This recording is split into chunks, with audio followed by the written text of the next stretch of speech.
Hello friends, welcome to Nagaveni Achar's kitchen. ಇವತ್ತಿನ recipe paneer tikka roll ಹೇಗೆ ಮಾಡೋದು ನೋಡ್ಕೊಳ್ಳೋಣ.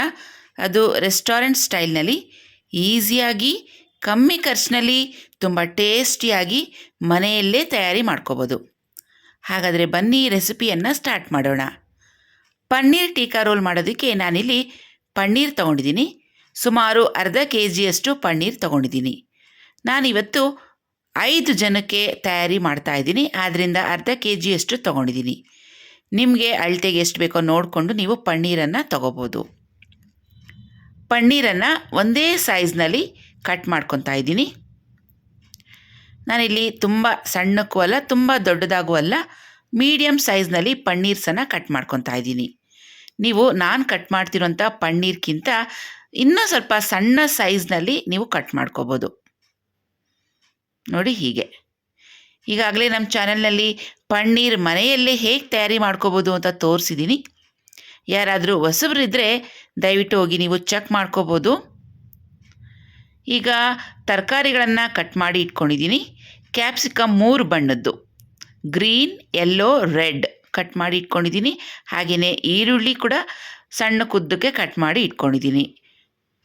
ಪನ್ನೀರ್ ಕೂಡ ರೆಡಿಯಾಗಿದೆ. ಈ ರೆಸಿಪಿ ಮಾಡೋಕ್ಕೆ ತುಂಬಾ ಈಸಿ. ಬನ್ನಿ ಸ್ಟಾರ್ಟ್ ಮಾಡೋಣ. ಒಂದು ಮಿಕ್ಸಿಂಗ್ ಬೌಲ್ ತೊಗೊಂಡಿದ್ದೀನಿ. ಅರ್ಧ ಟೀ ಸ್ಪೂನಷ್ಟು ಬೆಳ್ಳುಳ್ಳಿ ಶುಂಠಿ ಪೇಸ್ಟ್, 2 ಟೀ ಸ್ಪೂನಷ್ಟು ರೆಡ್ ಚಿಲ್ಲಿ ಪೌಡರ್, ಸ್ವಲ್ಪ ಅರಿಶಿಣ, ರುಚಿಗೆ ತಕ್ಕಷ್ಟು ಉಪ್ಪು, ಹಾಗೆಯೇ ಕುಕ್ಕಿಂಗ್ ಆಯಿಲ್ 2 ರಿಂದ 3 ಟೇಬಲ್ ಸ್ಪೂನಷ್ಟು ಹಾಕ್ಕೊಂಡು ಮಿಕ್ಸ್ ಮಾಡ್ಕೊಳ್ಳೋಣ.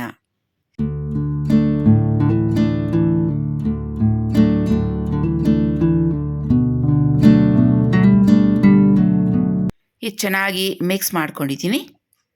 ಇದಕ್ಕೆ ಕಟ್ ಮಾಡಿ ಇಟ್ಕೊಂಡಿರುವಂಥ ಪನ್ನೀರ್ ಕ್ಯೂಬ್ಸನ್ನು ಸೇರಿಸ್ಕೊಳ್ಳೋಣ. ನಾನಿಲ್ಲಿ ನಂದಿನಿ ಪನ್ನೀರನ್ನು ತೊಗೊಂಡಿದ್ದೀನಿ. ಇದನ್ನು ಕೂಡ ಚೆನ್ನಾಗಿ ಮಿಕ್ಸ್ ಮಾಡ್ಕೋಬೇಕು. ಮಿಕ್ಸ್ ಮಾಡಿಕೊಂಡು ಸುಮಾರು ಒಂದು 10 ನಿಮಿಷ ಹಾಗೆ ಇಟ್ಬಿಡೋಣ. ಮಿಕ್ಸ್ ಮಾಡ್ಕೊಂಡ್ಮೇಲೆ ಖಾರ ಸ್ವಲ್ಪ ಕಮ್ಮಿ ಅನಿಸಿದ್ರೆ ಇನ್ನು ಸ್ವಲ್ಪ ಹಾಕ್ಕೋಬೋದು. ನಾನು ಮತ್ತೊಂದು ಸ್ಪೂನಷ್ಟು ರೆಡ್ ಚಿಲ್ಲಿ ಪೌಡರನ್ನು ಸೇರಿಸಿ ಚೆನ್ನಾಗಿ ಮಿಕ್ಸ್ ಮಾಡ್ಕೊತಾ ಇದ್ದೀನಿ. ಇದನ್ನು ಒಂದು 10 ರಿಂದ 12 ನಿಮಿಷ ಹಾಗೆ ಇಟ್ಬಿಡ್ತೀನಿ. ನಾನೊಂದು ಹೊಸ ಕುಕ್ಕಿಂಗ್ ಪಾಟನ್ನು ತೊಗೊಂಡಿದ್ದೀನಿ. ಕಾರ್ಬನ್ ಸ್ಟೀಲ್ ಕವರ್ಡ್ ಕ್ಯಾಸರಾಲ್ ಅಂತ ಇದರ ಹೆಸರು. ಅಂದರೆ ಗೌರಿ ಹಬ್ಬಕ್ಕೆ ಅಮ್ಮ ನನಗೆ ದುಡ್ಡು ಕೊಟ್ಟಿದ್ದರು, ಗುರ್ತಿಗೆ ಅಂತ ನಾನು ಈ ಪಾಟನ್ನು ತೊಗೊಂಡಿದ್ದೀನಿ. ಸಾಮಾನ್ಯವಾಗಿ ಗೌರಿ ಹಬ್ಬಕ್ಕೆ ಹೆಣ್ಮಕ್ಳಿಗೆ ದುಡ್ಡು ಕೊಟ್ಟರೆ ಸೀರೆ, ಒಡವೆ ಆ ಥರ ತೊಗೊತಾರಲ್ವ. ನಾನು ಒಂದು ಕುಕ್ಕಿಂಗ್ ಪಾಟ್ ಇಲ್ಲಿ ಅಮ್ಮನ ನೆನಪಿಗೆ ಅಂತ ಈ ಪಾಟನ್ನು ತೊಗೊಂಡಿದ್ದೀನಿ. ಇದನ್ನು ನಾನು ಮಂತ್ರಿ ಮಾಲಲ್ಲಿ ಇರುವಂಥ ಓಮ್ ಸೆಂಟರ್ನಲ್ಲಿ ತೊಗೊಂಡಿದ್ದೀನಿ. ಇದರ ಬೆಲೆ ಬಂದು 2999, ಅಂದರೆ 3000 ರೂಪಾಯಿಗೆ ₹1 ಕಮ್ಮಿ. ಇದಕ್ಕೆ ಒಂದು ಗ್ಲಾಸ್ ಲಿಡ್ ಕೂಡ ಕೊಟ್ಟಿದ್ದಾರೆ. ಗ್ಲಾಸ್ ಲಿಡ್ಗೆ ನಾಬ್ ಏನಿದೆ ಅದು ವುಡ್ಡಲ್ಲಿ ಮಾಡಿದ್ದಾರೆ. ಹಾಗೆಯೇ ಈ ಪಾಟ್ಗೆ 2 ಹ್ಯಾಂಡಲ್ಲು ಸಹ ವುಡ್ನಲ್ಲಿ ಮಾಡಿದ್ದಾರೆ. ಲುಕ್ ಅಂತೂ ತುಂಬಾ ಚೆನ್ನಾಗಿದೆ, ನೋಡೋದಕ್ಕೆ ಚೆನ್ನಾಗಿದೆ ಅಲ್ವಾ. ನನಗಂತೂ ಇದು ತುಂಬಾ ಇಷ್ಟ ಆಯಿತು, ಆದ್ದರಿಂದ ತಗೊಂಡೆ. ಬ್ಯಾಂಗ್ಳೂರು ಮಂತ್ರಿ ಮಾಲಲ್ಲಿ ಇರುವಂಥ ಹೋಮ್ ಸೆಂಟರ್ನಲ್ಲಿ ಇದನ್ನು ನಾನು ಪರ್ಚೇಸ್ ಮಾಡಿದ್ದೀನಿ. ಸೊ ಯಾರಿಗಾದರೂ ಬೇಕಿದ್ದರೆ ನೀವು ಅಲ್ಲಿ ಟ್ರೈ ಮಾಡ್ಬೋದು. ಆನ್ಲೈನ್ ಕೂಡ ಇದೆ, ಲಿಂಕ್ ಇದ್ದರೆ ಕೊಡ್ತೀನಿ. ಈಗ ಪಾಟ್ನಲ್ಲಿ ಒಂದು 2 ಸ್ಪೂನಷ್ಟು ಎಣ್ಣೆ ಹಾಕಿ ಬಿಸಿ ಮಾಡ್ಕೊಂಡಿದ್ದೀನಿ. ಇದರಲ್ಲಿ ತೊಗೊಂಡಿರುವಂಥ ಕ್ಯಾಪ್ಸಿಕಮ್ ಹಾಗೆಯೇ ಈರುಳ್ಳಿ ಹಾಕಿ ಶಾಲೋ ಫ್ರೈ ಮಾಡ್ಕೊಳ್ಳೋಣ. ಇದಕ್ಕೆ ತೊಗೊಂಡಿರುವಂಥ ತರಕಾರಿಗಳು ತುಂಬ ಫ್ರೈ ಮಾಡಬಾರ್ದು, ಲೈಟಾಗಿ ಶಾಲೋ ಫ್ರೈ ಮಾಡಬೇಕು. ಅಂದರೆ ತರಕಾರಿಗಳು ತಿನ್ನೋವಾಗ ಕ್ರಂಚಿಯಾಗಿದ್ದರೆ ಚೆನ್ನಾಗಿರುತ್ತೆ. ಸುಮಾರು ಒಂದು 2 ರಿಂದ 3 ನಿಮಿಷ ಸಿಮ್ ಫ್ಲೇಮ್ನಲ್ಲಿ ಇದನ್ನು ಫ್ರೈ ಮಾಡ್ಕೊತಾ ಇದ್ದೀನಿ. ಸ್ವಲ್ಪ ಒಂದು ಅರ್ಧ ಟೀ ಸ್ಪೂನಷ್ಟು ತರಕಾರಿಗೆ ಹೊಂದೋ ಹಾಗೆ ಉಪ್ಪನ್ನು ಕೂಡ ಸೇರಿಸ್ಕೊಂಡು ಫ್ರೈ ಮಾಡ್ಕೊತಾ ಇದ್ದೀನಿ. ಇಲ್ಲಾಂದರೆ ತರಕಾರಿಗಳು ಲೈಟಾಗಿ ಸಪ್ಪೆ ಬಂದ್ಬಿಡುತ್ತೆ, ಆದ್ದರಿಂದ ಉಪ್ಪನ್ನು ಸೇರಿಸ್ಕೊಳ್ಳಿ. ನೋಡಿ ಈ ರೀತಿಯಾಗಿ ಶಾಲೋ ಫ್ರೈ ಮಾಡಿದ್ದೀನಿ. ಇದನ್ನು ಒಂದು ಬೌಲ್ಗೆ ತೆಗೆದಿಡ್ತಾ ಇದ್ದೀನಿ. ಈಗ ಅದೇ ಪಾತ್ರೆಯಲ್ಲಿ ಮತ್ತೊಂದು 2 ಸ್ಪೂನಷ್ಟು ಎಣ್ಣೆ ಹಾಕ್ತಾ ಇದ್ದೀನಿ. ಈಗ ಪನ್ನೀರನ್ನು ಮಿಕ್ಸ್ ಮಾಡಿಟ್ಟು ಒಂದು 10 ನಿಮಿಷ ಆಗಿದೆ. ಇದನ್ನು ಒಂದೊಂದೇ ಪನ್ನೀರನ್ನು ಇಟ್ಟು ಶಾಲೋ ಫ್ರೈ ಮಾಡ್ಕೋಬೇಕು. ಈ ಪನ್ನೀರ್ ಟೀಕಾ ರೋಲನ್ನು ನಾವು ಲಂಚ್ ಬಾಕ್ಸ್ಗೆ ಹಾಕ್ಕೊಡ್ಬೋದು. ಸ್ಕೂಲ್ಗೆ ಹೋಗೋ ಮಕ್ಕಳಿಂದ ಹಿಡಿದು ಕಾಲೇಜ್ಗೆ ಹೋಗೋ ಮಕ್ಕಳು, ಹಾಗೆಯೇ ಕೆಲಸಕ್ಕೆ ಹೋಗೋವಂಥ ಮಕ್ಕಳಿಗೂ ಕೂಡ ಇದು ತುಂಬಾ ಇಷ್ಟ ಆಗುತ್ತೆ. ತುಂಬ ಟೇಸ್ಟಿಯಾಗಿರುತ್ತೆ. ಖಂಡಿತವಾಗಿಯೂ ನೀವು ಕೂಡ ಒಮ್ಮೆ ಹೀಗೆ ಟ್ರೈ ಮಾಡಿ ನಿಮ್ಮ ಮಕ್ಕಳಿಗೆ ಮಾಡಿಕೊಡಿ, ತುಂಬಾ ಇಷ್ಟಪಟ್ಟು ತಿಂತಾರೆ. ಈಗ ಪನ್ನೀರನ್ನು ಎರಡೂ ಕಡೆಗೆ ಟರ್ನ್ ಮಾಡ್ತಾ ಮಾಡ್ತಾ ನಾವು ಇದನ್ನು ಫ್ರೈ ಮಾಡ್ಕೋಬೇಕು. ಸ್ವಲ್ಪ ಗೋಲ್ಡನ್ ಬ್ರೌನ್ ಕಲರ್ ಬರುತ್ತೆ ನೋಡಿ, ಈ ರೀತಿಯಾಗಿ ಇಲ್ಲಿವರೆಗೂ ಫ್ರೈ ಮಾಡಿ ಸ್ಟವನ್ನು ಆಫ್ ಮಾಡ್ಕೋಬೇಕು. ಶೀಜ್ವಾನ್ ಚಟ್ನಿ ತೊಗೊಂಡಿದ್ದೀನಿ. ಸುಮಾರು 2-3 ಟೇಬಲ್ ಸ್ಪೂನಷ್ಟು ಶೀಜ್ವಾನ್ ಚಟ್ನಿಯನ್ನು ಫ್ರೈ ಮಾಡಿ ಇಟ್ಕೊಂಡಿರುವಂಥ ಪನ್ನೀರಿಗೆ ಸೇರಿಸ್ಕೊತಾ ಇದ್ದೀನಿ. ಹಾಗೆಯೇ ಇದಕ್ಕೆ ವೆಜ್ ಮಯೋನೀಸನ್ನು ಹಾಕ್ತಾಯಿದ್ದೀನಿ. ಇದರಲ್ಲಿ ಎಗ್ ಮಯೋನೀಸ್ ಕೂಡ ಸಿಗುತ್ತೆ. ನಾನಿವತ್ತು ಬಳಸ್ತಿರೋಂಥದ್ದು ವೆಜ್ ಮಯೋನೀಸ್.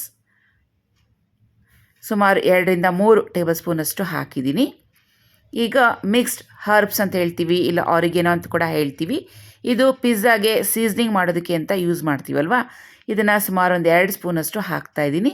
ಟೇಸ್ಟ್ ಚೆನ್ನಾಗಿರುತ್ತೆ. ಇದ್ದರೆ ಹಾಕ್ಕೊಳ್ಳಿ, ಇಲ್ಲಾಂದರೆ ಸ್ಕಿಪ್ ಮಾಡ್ಕೊಳ್ಳಿ. ಹಾಗೆಯೇ ಫ್ರೆಶ್ ಟೊಮೆಟೊ ಕೆಚಪನ್ನು ಹಾಕ್ತಾಯಿದ್ದೀನಿ. ಸುಮಾರು 2-3 ಟೇಬಲ್ ಸ್ಪೂನಷ್ಟು ಸೇರಿಸ್ಕೊಳ್ಳೋಣ. ಇದೆಲ್ಲ ಒಂದು ಸತಿ ಚೆನ್ನಾಗಿ ಮಿಕ್ಸ್ ಮಾಡ್ಕೋಬೇಕು. ನೋಡಿ ಹೀಗೆ. ವಾವ್, ನೋಡ್ತಾ ಇದ್ರೇ ಬಾಯಲ್ಲಿ ನೀರು ಬರ್ತಿದೆ ಅಲ್ವಾ, ಸೂಪರಾಗಿದೆ. ಹಾಗೆ ಟೇಸ್ಟ್ ಕೂಡ ಹಾಗೆ ಸಖತ್ತಾಗಿರುತ್ತೆ ನೋಡಿ. ಇದನ್ನು ಮತ್ತೆ ನಾವು ಸ್ಟವ್ ಮೇಲೆ ಬಿಸಿ ಮಾಡಬೇಕು ಅಂತ ಏನಿಲ್ಲ. ಇದು ಇವಾಗ ರೆಡಿ ಆಯಿತು. ಪನ್ನೀರ್ದು ಮಿಕ್ಸ್ಚರ್ ಈಗ ರೆಡಿ ಆಗಿದೆ. ನಮಗೆ ಇನ್ನೂ ಸ್ವಲ್ಪ ಕ್ರೀಮಿಯಾಗಿ ಬೇಕು ಅಂತ ಹೇಳಿದ್ರೆ ಇನ್ನೂ ಸ್ವಲ್ಪ ಮಯೋನೀಸ್ ಇರುತ್ತಲ್ವ, 1-2 ಸ್ಪೂನಷ್ಟು ಸೇರಿಸ್ಕೋಬೋದು. ಸೊ ಇದೆಲ್ಲ ನಮ್ಮ ಟೇಸ್ಟ್ ಪ್ರಕಾರ ಟೇಸ್ಟ್ ಮಾಡಿ ನಾವು ಇದನ್ನು ಹೆಚ್ಚು ಅಥವಾ ಕಮ್ಮಿ ಹಾಕೋಬೋದು.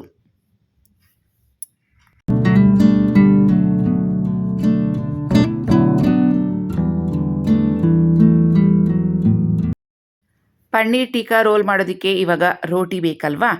ಗೋಧಿ ಹಿಟ್ಟಿಗೆ ಸ್ವಲ್ಪ ಉಪ್ಪು, ಸ್ವಲ್ಪ ಎಣ್ಣೆ ಹಾಕಿ ಮಿಕ್ಸ್ ಮಾಡಿ ಇಟ್ಕೊಂಡಿದ್ದೀನಿ.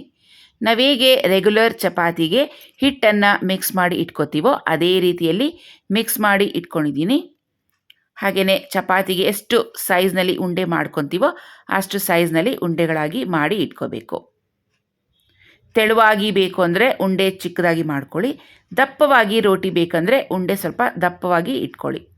ನಾನಿಲ್ಲಿ ಮೀಡಿಯಮ್ ಆಗಿ ತೊಗೊಂಡಿದ್ದೀನಿ. ಪನ್ನೀರ್ ಟಿಕ್ಕಾ ರೋಲ್ಗೆ ಆದಷ್ಟು ಈ ರೋಟಿ ತುಂಬ ತೆಳುವಾಗಿದ್ದರೆ ತಿನ್ನೋದಕ್ಕೆ ತುಂಬಾ ಚೆನ್ನಾಗಿರುತ್ತೆ. ಈಗ ಒಂದು ಚಪಾತಿ ಉಂಡೆಯನ್ನು ತಗೊಂಡು ಗೋಧಿ ಹಿಟ್ಟಿನಲ್ಲಿ ಡಿಪ್ ಮಾಡಿಕೊಂಡು ಚಪಾತಿ ಥರ ಲಟ್ಟಿಸ್ಕೊಳ್ಳೋಣ. ನಮಗೆ ಎಷ್ಟು ತೆಳುವಾಗಿ ಲಟ್ಸೋದಕ್ಕೆ ಸಾಧ್ಯವಾಗುತ್ತೋ ಅಷ್ಟು ತೆಳುವಾಗಿ ಲಟ್ಸ್ಕೊಳ್ಳೋಣ. ಟೇಸ್ಟ್ ತುಂಬ ಚೆನ್ನಾಗಿರುತ್ತೆ. ಈಗ ರೌಂಡ್ ಶೇಪಲ್ಲಿ ಬರಬೇಕು ನಮಗೆ ಪರ್ಫೆಕ್ಟಾಗಿ ಅಂತ ಹೇಳಿದ್ರೆ ಈ ಥರ ಯಾವುದಾದ್ರೂ ಒಂದು ರೌಂಡ್ ಡಬ್ಬದ ಮುಚ್ಚಳ ಇರುತ್ತಲ್ವ, ಈ ರೀತಿ ಪ್ರೆಸ್ ಮಾಡಿಬಿಟ್ಟು ತೆಗೆದ್ರೆ ನಮಗೆ ಆ ರೋಟಿ ಕರೆಕ್ಟ್ ಪರ್ಫೆಕ್ಟ್ ರೌಂಡ್ ಶೇಪ್ನಲ್ಲಿ ಸಿಗುತ್ತೆ ನೋಡಿ ಹೀಗೆ. ಸೊ ಇದೆಲ್ಲ ಮಕ್ಕಳಿಗೆ ಅಟ್ರ್ಯಾಕ್ಟ್ ಮಾಡೋದಕ್ಕೋಸ್ಕರ ಅಷ್ಟೇ. ಈ ಪನ್ನೀರ್ ಮಿಕ್ಸ್ಚರ್ ರೆಡಿ ಮಾಡ್ಕೊಂಡಿದ್ವಲ್ವ, ಇದಕ್ಕೆ ಫ್ರೈ ಮಾಡಿ ಇಟ್ಕೊಂಡಿರುವಂಥ ತರಕಾರಿಗಳನ್ನು ಸೇರಿಸ್ತಾ ಇದ್ದೀನಿ. ಇನ್ನೇನು ರೋಲ್ಗೆ ಮಿಕ್ಸ್ ಮಾಡ್ಕೋತೀವಿ ಅನ್ನೋವಾಗ ಮಾತ್ರ ನಾವು ಈ ತರಕಾರಿಗಳನ್ನು ಹಾಕಿ ಮಿಕ್ಸ್ ಮಾಡಿಕೊಂಡ್ರೆ ಸಾಕು. ಮೊದಲೇ ಹಾಕಿಡಬೇಕು ಅಂತೇನಿಲ್ಲ ನೋಡಿ. ಈ ತರಕಾರಿಗಳೆಲ್ಲ ಹಾಕಿ ಮಿಕ್ಸ್ ಮಾಡ್ಕೊಂಡಿದ್ದೀನಿ. ಈ ಕಡೆ ಚಪಾತಿ ಕೂಡ ರೆಡಿ ಆಗ್ತಾಯಿದೆ. ಎರಡೂ ಕಡೆ ಆಯಿಲನ್ನು ಹಾಕಿ ನಾವು ಚಪಾತಿ ಹೇಗೆ ಮಾಡ್ಕೋತೀವೋ ಹಾಗೇ ಚಪಾತಿಗಳನ್ನು ಮಾಡಿ ಇಟ್ಕೊಳ್ಳೋಣ. ಈಗ ಫೈನಲ್ ಸ್ಟೇಜ್, ತುಂಬ ಇಷ್ಟವಾಗಿರೋಂಥ ಸ್ಟೇಜ್ ಇದು. ಒಂದು ಚಪಾತಿ ತೊಗೊಳ್ಳೋಣ. ಅದ್ರ ಮೇಲೆ ಟೊಮೆಟೊ ಕೆಚಪ್ 1-2 ಸ್ಪೂನಷ್ಟು ಹಾಕ್ತಾಯಿದ್ದೀನಿ. ಟೊಮೆಟೊ ಕೆಚಪ್ ಇಲ್ಲ ಅಂತ ಹೇಳಿದ್ರೆ ಪುದೀನ ಗ್ರೀನ್ ಚಟ್ನಿ ಇರುತ್ತಲ್ವ, ಅದನ್ನು ಕೂಡ ಹಾಕ್ಕೋಬೋದು. ತುಂಬಾ ಟೇಸ್ಟಿಯಾಗಿರುತ್ತೆ. ಇವಾಗ ಇದಕ್ಕೆ ಮಧ್ಯ ಭಾಗಕ್ಕೆ ಮಿಕ್ಸ್ ಮಾಡಿಟ್ಕೊಂಡಿರೋಂಥ ಈ ತರಕಾರಿ ಮಿಶ್ರಣ, ಪನ್ನೀರ್ ಮಿಶ್ರಣ ಏನಿದೆ ಇದನ್ನು ಇಟ್ಕೋತಾ ಇದ್ದೀನಿ. ಈ ರೀತಿಯಾಗಿ ಫಿಲ್ಲಿಂಗ್ ಎಷ್ಟು ಬೇಕೋ ಅಷ್ಟು ನಾವು ಇಟ್ಕೋಬೋದು. ಸ್ವಲ್ಪ ಜಾಸ್ತಿನೇ ಇಟ್ಟರೆ ಚೆನ್ನಾಗಿರುತ್ತೆ. ಮತ್ತು ತರಕಾರಿಗಳು ಬೇಕಿದ್ದರೆ ಮೇಲಿಂದ ಈ ರೀತಿಯಾಗಿ ಇಟ್ಕೋಬೋದು, ಡೆಕೋರೇಟ್ ಮಾಡ್ಕೋಬೋದು. ತರಕಾರಿಗಳು ಹೆಚ್ಚು ತಿನ್ನುವಂಥವ್ರಿಗೆ ಈ ಥರ ಎಕ್ಸ್ಟ್ರಾ ತರಕಾರಿಗಳು ಮತ್ತೆ ಸೇರಿಸ್ಕೋಬೋದು. ಮೇಲಿಂದ ಸ್ವಲ್ಪ ಮಯೋನೀಸನ್ನು ಹಾಕ್ತಾಯಿದ್ದೀನಿ, 1 ಸ್ಪೂನಷ್ಟು. ಒಂದು ಬಟರ್ ಶೀಟನ್ನು ರೆಕ್ಟ್ಯಾಂಗಲ್ ಶೇಪ್ನಲ್ಲಿ ಈ ರೀತಿಯಾಗಿ ಕಟ್ ಮಾಡಿ ಇಟ್ಕೊಂಡಿದ್ದೀನಿ. ಅದ್ರ ಮೇಲೆ ಈ ರೀತಿಯಾಗಿ ರೋಟಿಯನ್ನು ಪ್ಲೇಸ್ ಮಾಡಿಕೊಂಡು ಒಂದು ಸೈಡನ್ನು ಕ್ಲೋಸ್ ಮಾಡ್ಕೊಳ್ಳಿ. ಆನಂತರ ಈ ಬಟರ್ ಶೀಟ್ ಕೂಡ ನಾನು ತೋರಿಸ್ತಿರೋ ರೀತಿಯಲ್ಲಿ ಕ್ಲೋಸ್ ಮಾಡ್ಕೋಬೋದು. ಫ್ರೆಂಡ್ಸ್, ಈ ಪನ್ನೀರ್ ಟಿಕ್ಕಾ ರೋಲ್ ಹೋಟೆಲ್ನಲ್ಲಿ ತಿನ್ನಬೇಕಂದ್ರೆ 120 ರುಪೀಸಿಂದ ಹಿಡಿದು 150 ರುಪೀಸ್ ತನಕ ಚಾರ್ಜ್ ಆಗುತ್ತೆ. ಸೊ ಮನೆಯಲ್ಲೇ ನಾವು ಈ ಥರ ತಯಾರಿ ಮಾಡಿಕೊಂಡ್ರೆ ಕಮ್ಮಿ ರೇಟ್ನಲ್ಲಿ ರುಚಿಯಾಗಿ ಹೆಲ್ತಿಯಾಗಿ ಮಾಡಿಕೊಂಡು ಮನೆ ಮಂದಿಯೆಲ್ಲ ಹೊಟ್ಟೆ ತುಂಬ ತಿನ್ಬೋದು. ಏನಂತೀರಾ ಫ್ರೆಂಡ್ಸ್? ನಾವು ಬಟರ್ ಶೀಟನ್ನು ರೋಲ್ ಮಾಡೋದಕ್ಕೆ ಇಷ್ಟ ಇಲ್ಲ ಅಂತ ಹೇಳಿದ್ರೆ ಈ ರೀತಿಯಾಗಿ ಸಿಂಪಲ್ಲಾಗಿ ರೋಲ್ ಮಾಡಿಕೊಂಡು 2 ಪೀಸ್ಗಳಾಗಿ ಕಟ್ ಮಾಡ್ಕೋಬೋದು. ಇದನ್ನು ಹೀಗೆ ಲಂಚ್ ಬಾಕ್ಸ್ನಲ್ಲಿ ಇಡ್ಬೋದು, ಮಕ್ಕಳಿಗೆ ತಿನ್ನೋದಕ್ಕೆ ಈಸಿ ಆಗುತ್ತೆ. ನೋಡಿ, ನಮ್ಮ ಪನ್ನೀರ್ ಟೀಕಾ ರೋಲ್ ರೆಡಿಯಾಗಿದೆ. ನೋಡೋದಕ್ಕೆ ತುಂಬ ಸಖತ್ತಾಗಿದೆ, ತಿನ್ನಬೇಕು ಅಂತ ಟೆಂಪ್ಟಿಂಗ್ ಆಗ್ತಾಯಿದೆ. ನೀವು ಕೂಡ ಹೀಗೆ ಒಮ್ಮೆ ಟ್ರೈ ಮಾಡಿ ರೆಸಿಪಿ ಹೇಗೆ ಬಂತು ಅಂತ ಖಂಡಿತವಾಗಿಯೂ ನನಗೆ ತಿಳಿಸಿ. ಸೊ ಇದ್ರ ಜೊತೆ ಬೇಕು ಅಂದರೆ ನೀವು ಟೊಮೆಟೊ ಕೆಚಪನ್ನು ಹಾಕ್ಕೊಂಡು ಸರ್ವ್ ಮಾಡ್ಬೋದು, ಇಲ್ಲ ಹಾಗೆ ಕೂಡ ಕೊಡ್ಬೋದು. ರೆಡ್ ಚಿಲ್ಲಿ ಫ್ಲೇಕ್ಸನ್ನು ಹಾಕ್ತಾಯಿದ್ದೀನಿ ಸ್ವಲ್ಪ ಮೇಲಿಂದ. ಇದು ಆಪ್ಷನಲ್, ಬೇಕು ಅಂದರೆ ಹಾಕ್ಕೊಳ್ಳಿ, ಇಲ್ಲಾಂದರೆ ಸ್ಕಿಪ್ ಮಾಡ್ಬೋದು. ಸ್ವಲ್ಪ ತಿನ್ನೋವಾಗ ಚೆನ್ನಾಗಿರುತ್ತೆ, ಚುರುಕಾಗಿರುತ್ತೆ ಅಂತೇಳಿ ನಾನು ಸ್ವಲ್ಪ ಚಿಲ್ಲಿ ಫ್ಲೇಕ್ಸನ್ನು ಹಾಕ್ತಾಯಿದ್ದೀನಿ.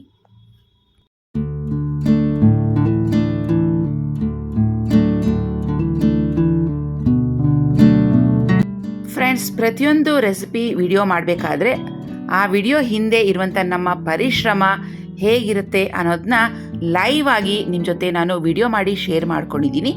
ಆ ವಿಡಿಯೋ ತುಂಬ ಜನ ಇಷ್ಟಪಟ್ಟು ನೋಡಿದ್ದೀರಾ, ಒಳ್ಳೆ ವ್ಯೂಸ್ ಬಂದಿದೆ ಆ ವಿಡಿಯೋಗೆ. ಇದುವರೆಗೂ ಯಾರೆಲ್ಲ ಆ ವಿಡಿಯೋ ನೋಡಿಲ್ಲ ಅಂತ ಹೇಳಿದ್ರೆ ದಯವಿಟ್ಟು ನೋಡ್ಬೋದು. ನನ್ನ ಲಾಸ್ಟ್ ವಿಡಿಯೋದಲ್ಲಿ ಅದನ್ನು ಶೇರ್ ಮಾಡ್ಕೊಂಡಿದ್ದೀನಿ, ಅದರ ಲಿಂಕನ್ನು ಕೊಟ್ಟಿರ್ತೀನಿ, ಒಮ್ಮೆ ನೀವು ಚೆಕ್ ಮಾಡ್ಕೋಬೋದು. ರಿಯಲ್ ವರ್ಸಸ್ ರೀಲ್ ಅಂತ. Friends, paneer tikka roll ready ಆಗಿದೆ. ಇವಾಗ ಟೇಸ್ಟ್ ಮಾಡೋ ಟೈಮ್. ಬನ್ನಿ ಟೇಸ್ಟ್ ಮಾಡೋಣ. ಇದಿಷ್ಟು ನನಗಲ್ಲ, ಅರ್ಧ ಮಾತ್ರ ನಾನು ಟೇಸ್ಟ್ ಮಾಡ್ತೀನಿ.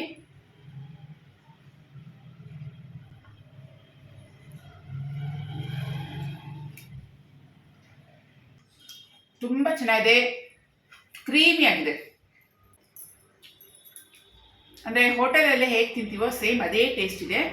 ಹೋಟೆಲ್ಸ್ನಲ್ಲಿ ಅವರು ರೋಟಿಗೆ ಮೈದಾ ಹಿಟ್ಟನ್ನು ಯೂಸ್ ಮಾಡ್ತಾರೆ, ನಾನು ಹೆಲ್ತಿಯಾಗಿ ಗೋಧಿ ಹಿಟ್ಟನ್ನು ಬಳಸಿದ್ದೀನಿ. ಸೊ ಅದು ಪನ್ನೀರ್ ಟೀಕದು ಮಸಾಲೆ ಎಲ್ಲ ಮಾಡಿದ್ವಲ್ವಾ, ಸೂಪರ್ ಆಗಿದೆ ಟೇಸ್ಟು. ನೀವು ಕೂಡ ಒಮ್ಮೆ ಹೀಗೇ ನಿಮ್ಮ ಮಕ್ಕಳಿಗೆ ಮಾಡಿಕೊಡಿ, ಎಲ್ಲರೂ ತುಂಬ ಇಷ್ಟಪಟ್ಟು ತಿಂತಾರೆ. ಸೊ ಹೆಲ್ತಿಯಾಗಿ ತಿನ್ಬೋದು, ಜಾಸ್ತಿ ಅಲ್ಲ, ಸ್ವಲ್ಪ ತಿನ್ನಿ. ಸೊ ಫ್ರೆಂಡ್ಸ್, ಇವತ್ತಿನ ವಿಡಿಯೋ ನಿಮಗೆ ಇಷ್ಟ ಆಗಿದ್ರೆ ಪ್ಲೀಸ್ ನಮ್ಮ ವಿಡಿಯೋಗೆ ಒಂದು ಲೈಕ್ ಮಾಡಿ, ನಿಮ್ಮ ಫ್ರೆಂಡ್ಸ್ ಜೊತೆ ನಮ್ಮ ವಿಡಿಯೋನ ಶೇರ್ ಮಾಡ್ಕೊಳ್ಳಿ. ಮತ್ತೆ ಭೇಟಿಯಾಗೋಣ ನಮ್ಮ ಮುಂದಿನ ವಿಡಿಯೋದಲ್ಲಿ. ಅಲ್ಲಿವರೆಗೂ take care and bye bye friends.